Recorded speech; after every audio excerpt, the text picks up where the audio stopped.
your pleasure to take the oath of allegiance and the oath of office. Ms. Dowdeswell, please come forward.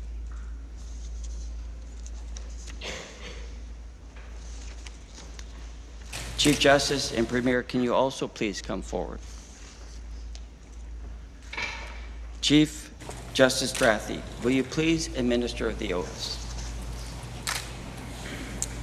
Madam, will you read the oath of allegiance? I, Elizabeth Dowdeswell, do swear that I will be faithful and bear true allegiance to Her Majesty Queen Elizabeth II, Queen of Canada, her heirs and successors, so help me God. I, Elizabeth Dowdeswell, do swear that I will be faithful and bear true allegiance to Her Majesty Queen Elizabeth II, Queen of Canada, her heirs and successors, so help me God.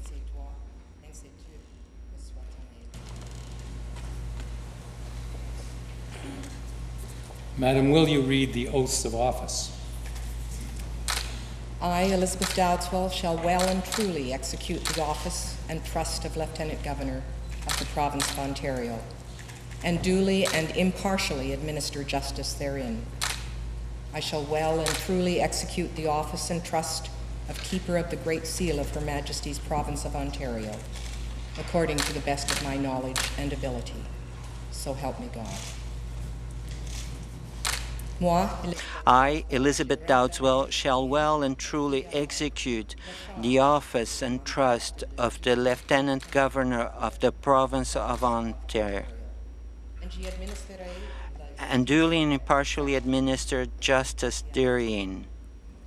I shall well and truly execute the office and trust of Keeper of the Great Seal of Her Majesty's Province of Ontario, according to the best of my knowledge and ability.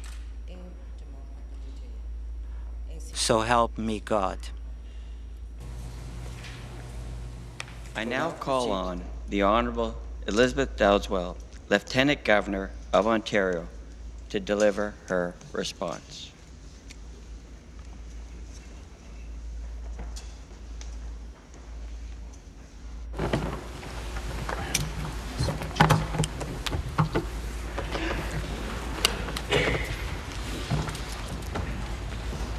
Premier, Chief Justice, Senator, Executive Councillors, members of the Provincial Parliament, First Nations, distinguished guests, family and friends, mes chers amis.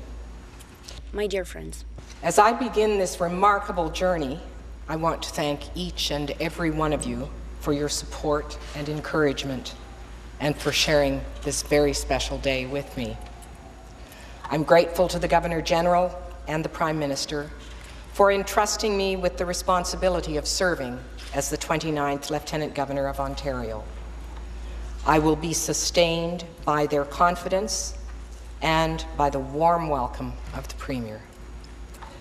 I accept the charge of representing Her Majesty the Queen with humility and without hesitation. Canada's particular constitutional framework, our sovereign democracy, has allowed our system of governance to evolve in a peaceful and orderly manner. I have great respect and affection for the Queen, recognizing her dignity, strength, and commitment to duty.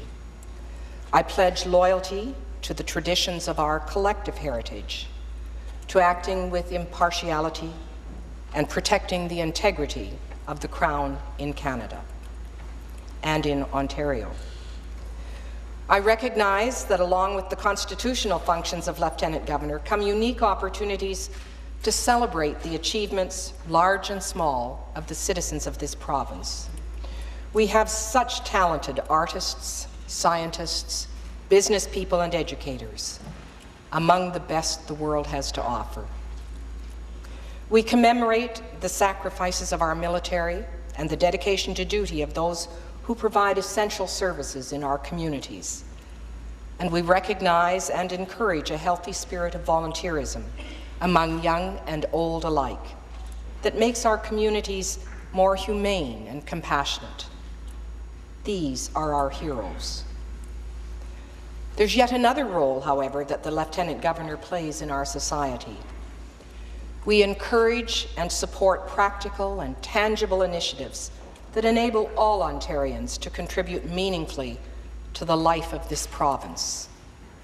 Je profite de l'occasion I'd like to seize the opportunity that I have today to recognize and underline the generosity, spirit, and the spirit of work that I have seen in my predecessors. I had the opportunity to observe the impact of my predecessors firsthand. Thanks to the generosity of David Onley, I was provided a working space in the office at the desk of Ontario's first female Lieutenant Governor, Pauline McGibbon. Indeed, how could I not be inspired in preparing for my role, sitting at that desk, surrounded by the art and artifacts of Ontario's vice-regal history?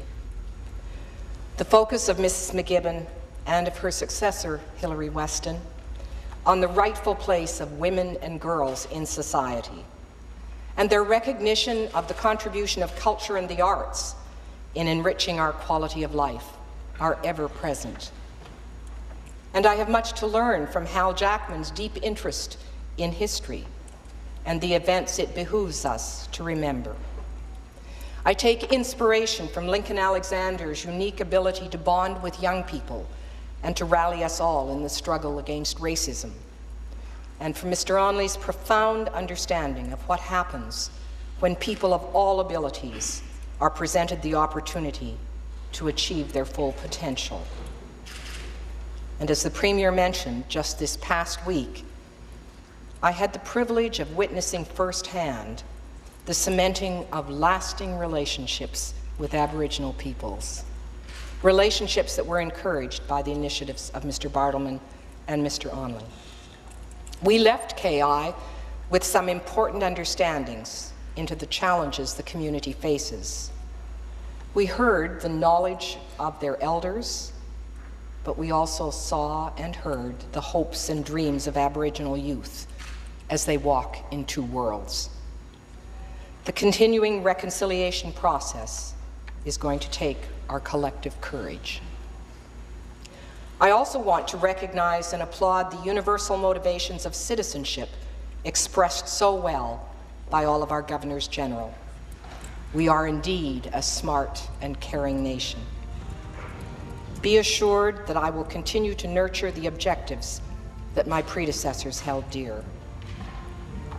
And on this day of commencement, you deserve to know what I bring to this position, what has shaped my values and vision.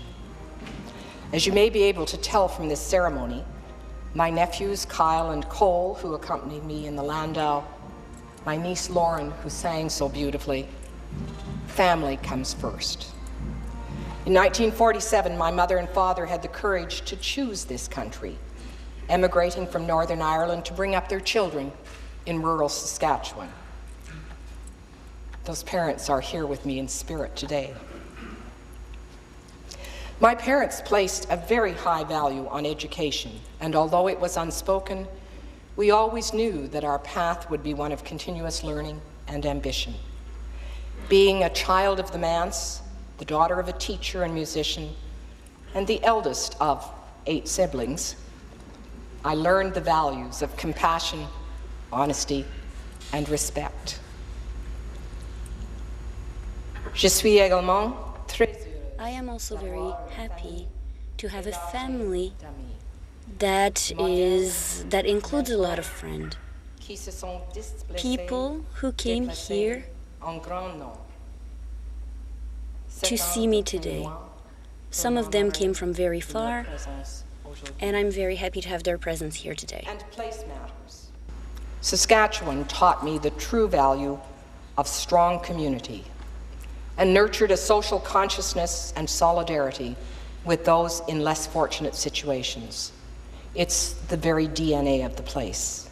It encouraged visions as broad as the endless prairie sky. And as my journey took me beyond the protective and sheltered existence of small-town Saskatchewan life, I've been able to draw on a reservoir of strength, humor, common sense, and risk-taking that was surely shaped by life on the prairies. But like many Ontarians, although I was born and raised elsewhere, I have chosen to make this province my home. I've also had the great good fortune to follow diverse paths of possibility on which I continue to learn and grow, seizing moments of opportunity thanks to an education that included the physical, behavioral, and social sciences, as well as the arts. From teaching through public service at the provincial, federal, and international levels, and ultimately to the private sector, each chapter of my story has expanded my horizons and taught me valuable lessons. It is, however, not the time today to go into details regarding these experiences. That there exists no more noble profession than that of being a public servant. I'm very proud to call myself a public servant. In seeking to engage citizens actively in public policy matters that actually impact their lives, I came to know much about our country, listening to people in communities large and small, traveling the length and breadth of the country and into the high Arctic. And certainly my work with the United Nations influenced and shaped my worldview, because the challenging issues of our time require deep dialogue and systemic thinking. It was a real privilege to see my own country from a distance and to be reminded of how very fortunate we are with our wealth of natural resources, our relative stability, and our basic respect for one another as human beings in this country. That generosity of spirit, tolerance, and commitment to social justice must be nurtured. We generally think of peace as freedom from war, but we're not at peace if there isn't enough food to eat, if there's inadequate shelter, if people are sick and cannot get medical care, if they're impoverished and cannot hope to escape poverty's grip. In these terms, millions of our fellow humans on this planet cannot be said to be at peace. And so I believe my personal history will help me to serve you, to serve Ontarians during my term as Lieutenant Governor. Canada is approaching its 150th anniversary as a country. Undoubtedly, we will be motivated to reflect with pride on the important and central role that this province has played in the development of the nation. But perhaps we can dare to also think boldly about Ontario in the world. How can Ontarians contribute to and succeed in this changing and interconnected world? For Ontario has it all. This is a place and time of opportunity. From the sands of Point Pelee to the shores of Hudson Bay and beyond, Ontarians are blessed with an environment of unparalleled, spectacular diversity, rich with life and resources that have sustained generations. We're also home to millions of people from all walks of life and corners of the world, living and working in every kind of community, from small and remote to large and urban. Thanks to clean air, bountiful water, and space to grow, our prospects for sustaining a flourishing society, culturally and economically, are the envy of the world. We're at the crossroads of migration, attracting an optimism, commitment, and dedication that inspire each generation to innovate, to build anew, and to enrich the fabric of Ontario society. Ontario's future, like its past, is anchored firmly in the world, and the world is in Ontario. Just look around us. One of our greatest strengths is the people that we have drawn from all around the globe. We are full of riches, but we also have some challenges. I want to draw your attention particularly to 3 of those, and they are not isolated challenges. They are, in fact, very interrelated. Our first challenge is to ensure responsible and inclusive prosperity. so that everyone has a meaningful opportunity to participate? How do we harness a strong and healthy innovation ecosystem with world-leading knowledge institutions in order to fuel and secure economic vitality and productivity for all? How do we develop talented, diverse, and highly skilled workforces? How do we create opportunities for people, particularly youth, and create jobs that provide dignified work? To meet this challenge, we would be wise to engage more and more with the world. Learn about it, live in it, trade in it, work in it, and find new ways of deepening connections between Ontario and the world. The second and related challenge is the fragility of our planet. It is our mutual vulnerability. Our citizens understand that a healthy environment is simply the foundation for life on Earth. We are among the most scientifically literate people in the world. Do we have the imagination and determination to set ambitious goals, mobilize our talents, our energies, and our environmental resources in a shared vision of the future? And finally, there's a third challenge. As we protect our precious natural resources and develop economically, can we ensure social cohesion?